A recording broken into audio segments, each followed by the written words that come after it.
Saya menganggap bahwasanya kita sebagai seorang akademisi saja tidak cukup. Tidak cukup, benar. Sepakat sih, sepakat. Ya. Makanya itu yang membuat saya kenapa kok saya harus memilih untuk mengikuti organisasi, karena itu selain kita belajar akademisi, kita juga berkenalan dengan teman yang baru di luar sana, dan itu kita belajar sesuatu yang tidak kita pelajari di bangku kuliah. Halo, selamat sore teman-teman.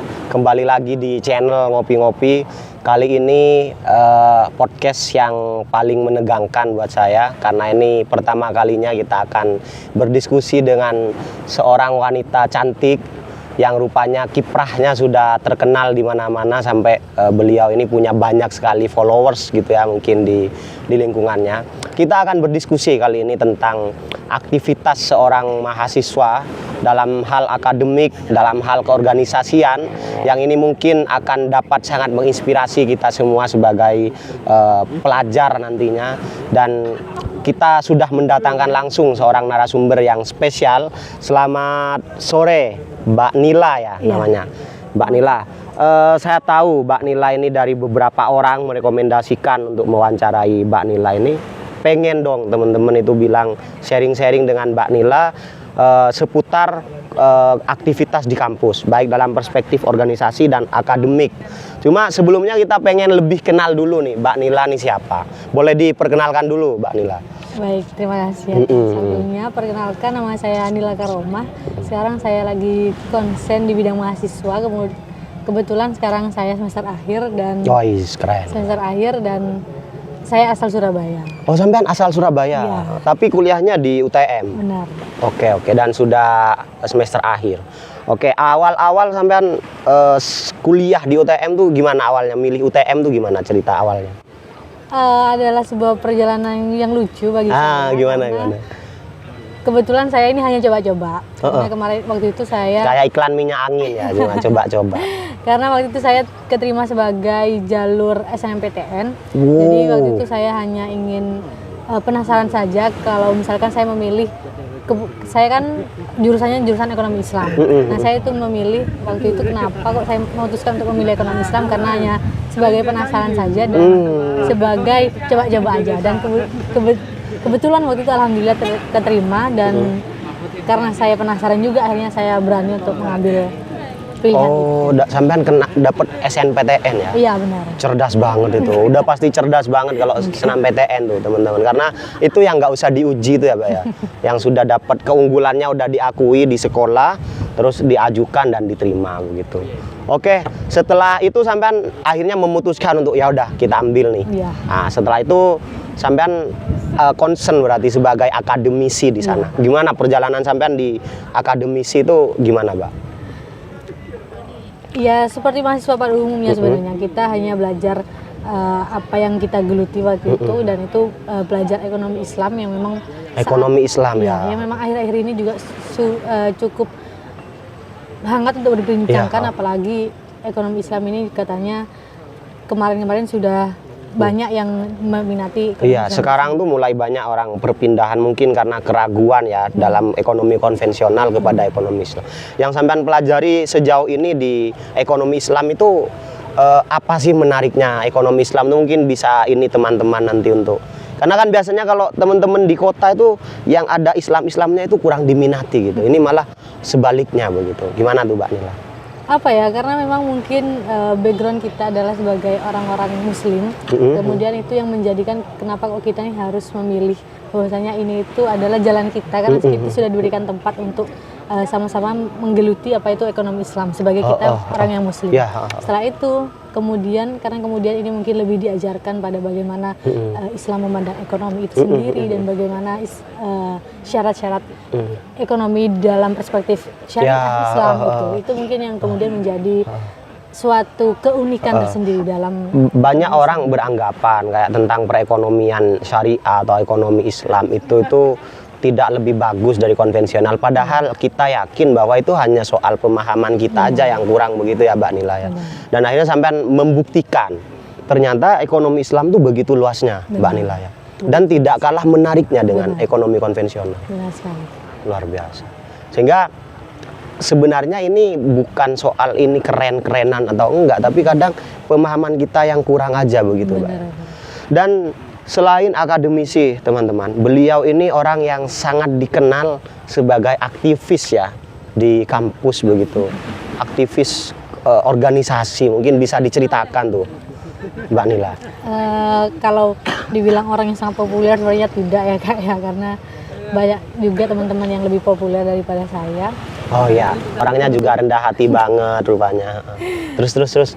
Karena waktu itu saya juga menganggap bahwasanya kita sebagai seorang akademisi saja tidak cukup. Tidak cukup, benar. Sepakat sih, sepakat. Ya, makanya itu yang membuat saya kenapa kok saya harus memilih untuk mengikuti organisasi, karena itu selain kita belajar akademisi, kita juga berkenalan dengan teman yang baru di luar sana, dan itu kita belajar sesuatu yang tidak kita pelajari di bangku kuliah. Betul. Itu aja sih sebenarnya. Terus perjalanan sampean tuh ikut organisasi apa aja di kampus tuh, Mbak? Ya, karena banyak yang saya ikuti yang seperti Hima, kemudian mahasiswa prodi. Itu untuk nge-boost pemahaman tentang ya program studi ya. Iya, tentang program studi dan tentang organisasi keprodian waktu itu. Dan itu emang konsennya hanya di prodi saya waktu itu, Islam. Dan kemudian saya sedikit lebih atas kembali ke badan eksekutif mahasiswa di lingkungan fakultas waktu itu. Dan BMF ya sama BMF fakultas, dan itu hanya lebih sekedar ingin mengetahui bagaimana teman-teman ketika kita berproses di ruang lingkup yang lebih besar seperti itu. Tapi di sisi lain juga saya aktif di lingkungan organisasi ekstra kampus yang Ormek kemudian, ya benar, yang kemudian itu menjadikan wawasan saya lebih sedikit terisi gitu, karena apa tuh Ormeknya apa sampean di kampus tuh? PMII. Oh ya. terus gimana tuh, Mbak? Itu yang menjadikan saya relasi dan wawasan saya sedikit terisi ya, bukan lebih luas. Karena itu memang relasinya dari teman-teman di luar fakultas saya dan dari teman-teman di luar kampus saya. Jadi lebih variannya lebih kaya begitu ya. Itu yang menjadikan kemudian kevariasian daripada perkuliahan saya lebih bervariasi. Tapi saya tahu banget sih teman-teman kenapa apa yang buat akhirnya Mbak Nila ini banyak ya diakui ya keberadaannya, oleh karena beliau tuh ternyata orangnya itu ya rendah hati, ya kalem, jadi kayak sejuk gitu ngobrol dengan Mbak Nila ini ya.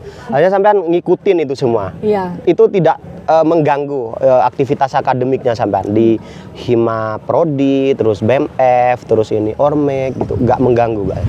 Nggak mengganggu sama sekali, karena yang menjadi prinsip saya juga adalah tujuan kita yang utama adalah kuliah gitu. Jadi bagaimanapun kita tidak boleh meninggalkan tanggung jawab kita yang utama. Yang utama kuliah. Ya, di satu sisi kita juga mengisi tanggung jawab itu dengan kegiatan-kegiatan yang lainnya. Gitu. Jadi ya, selain kuliah itu sampean makna itu sebagai apa ya, support ya penunjang daripada perkuliahan itu. Oke, di PMII di Ormek ini kan lebih akhirnya dinamikanya lebih tinggi begitu. Ya, sampean concern di apa di PMII itu, Mbak? Concern kalau misalkan concern itu lebih ke global sih ya, maksudnya kalau memang di PMII ini kan ini lebih ke penambahan wawasan yang di luar kampus, seperti belajar tentang yang tidak diajari di dalam kampus gitu, ataupun pelajaran-pelajaran yang memang kita tidak belajar, yang lebih ke sosial dan lain-lain. Katanya sampai jadi ketua Kopri di fakultas begitu. Apa tuh sampean yang sampean kampanyekan di ketua Kopri itu apa, Mbak? Bukan fakultas ya sampean, universitas, ketua Kopri universitas. Iya, sebelum ke ketua Kopri universitas saya ke ketua Kopri. Oh, sebelumnya? Iya. Berarti jadi ketua 2 kali sampean? Alhamdulillah. Waduh, ya Allah, keren. Gimana ceritakan tuh, Mbak, nilai value apa yang sampean share ke teman-teman waktu jadi ketua Kopri? Ketua Kopri itu mungkin lebih tepatnya kayak ketuanya yang cewek-cewek di organisasi gitu, Mbak. Oke, gimana tuh, Mbak?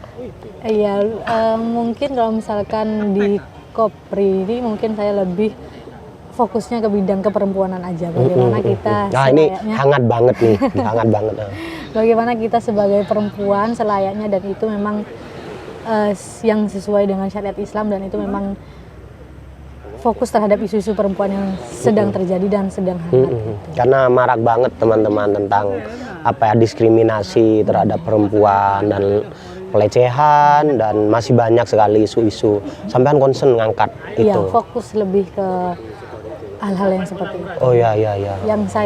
Yang saya tekankan ke teman-teman adalah lebih fokus untuk bersemangat terhadap isu-isu keperempuan selama ini. Karena saya juga beberapa membaca literasi tentang perempuan dan itu memang sangat butuh advokasi tentang itu. Gimana menurut sampean kondisi perempuan sekarang ini, Mbak, terlebih di bidang pendidikan, masih butuhkah ini lagi diangkat-angkat lagi atau memang sudah cukup nih, sudah ideal apa yang diharapkan perempuan nih? Iya. Kalau misalkan ditanyakan apakah sudah puas terhadap pencapaian perempuan saat ini, adalah jawabannya tidak gitu. Oh, belum ya? Sebagai manusia tidak akan pernah puas terhadap pencapaian kita.